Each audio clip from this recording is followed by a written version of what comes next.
Morning guys, how's everyone doing? This is another Scalextric update. Today is just a little power experiment.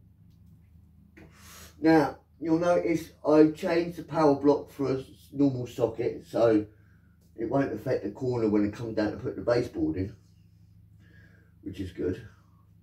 Now, what I have done here is I've taken a 1970s Lima railway controller with variable speed control, and what I've done is I've fed it directly into the power source for the Scalextrics. So I actually control the power input going to that. Now if I use the normal thing, that'd be 19 volts straight in there, no, 15 volts straight in there, sorry. This is only running on 12 volts maximum. I think it's, we'll get a bit of dust and dirt off here. 12.5 volts at 0.25 amp 32 VA. If I was to look at one of the other ones, they're pumping out 15 volts at 0.5 amp.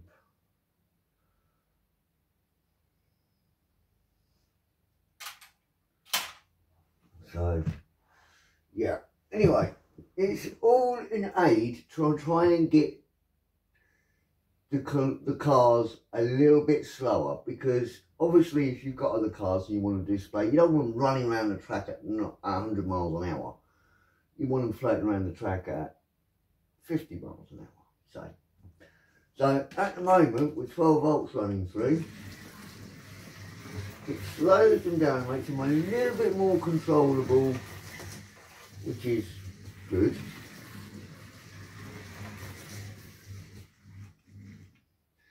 But if we turn the power down to 1 instead of 2,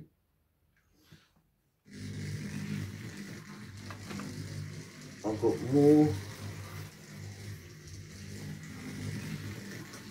as you can hear. It's not that much power going to it, it slows it down. So if you're not very good at controlling, up the power a little bit.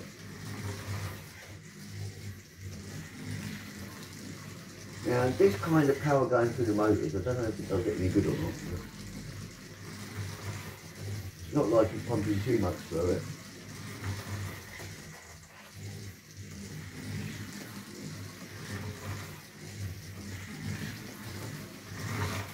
Whoa, that was on full power at one point. Right, let's try the other one. At 50% power. Yeah, move that way, mate. Well said.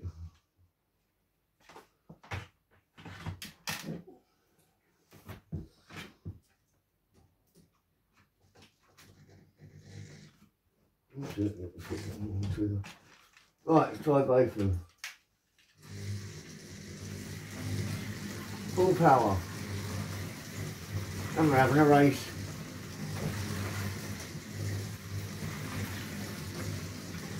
So, there's my idea for power control. For the more amateur, novice, slower racers who don't know how to control these things, but don't want the cars all to off the top of the feeling it.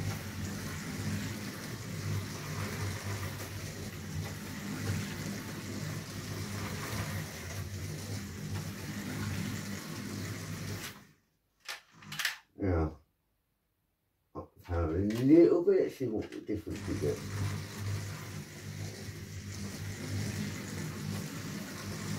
One's got more power going to it than the other. But you see what I mean? It makes it more driver friendly. I'm not obviously going to use the whole set like this all the time. Where's the challenge in that?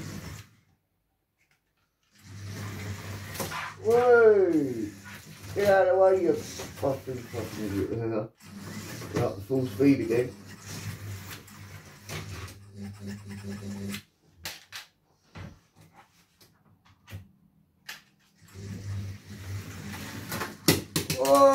Oh, dirty bastard. So yeah, there you go. That's my little experiment with variable power control. So if I want the car to run slower, I plug that in. I'm not using that. That goes down there. Ordinary power lead goes in there. And we're back to normal power. The normal speed.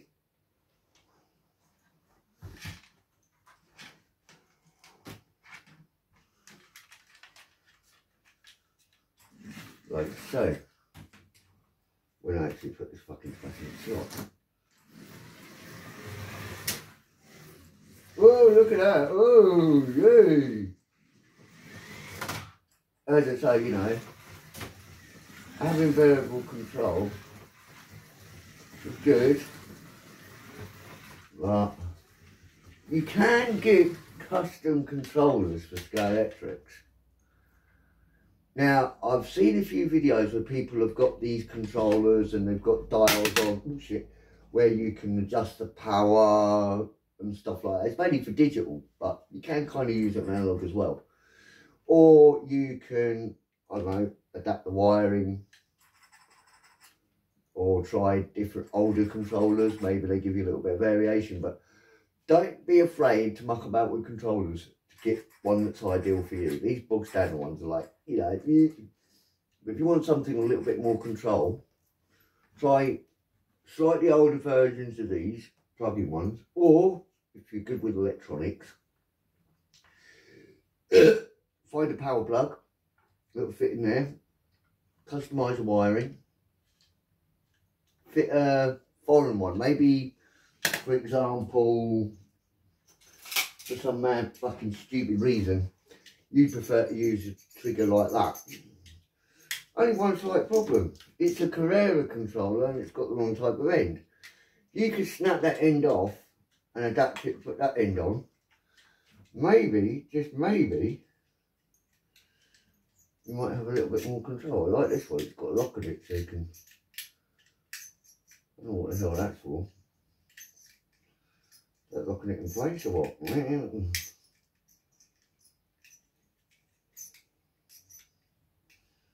It is locking it in place, it's not doing a very good job, but yeah.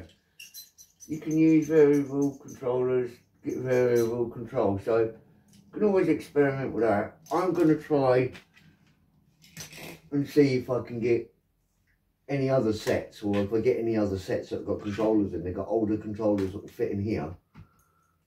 I'll swap around, I'll experiment.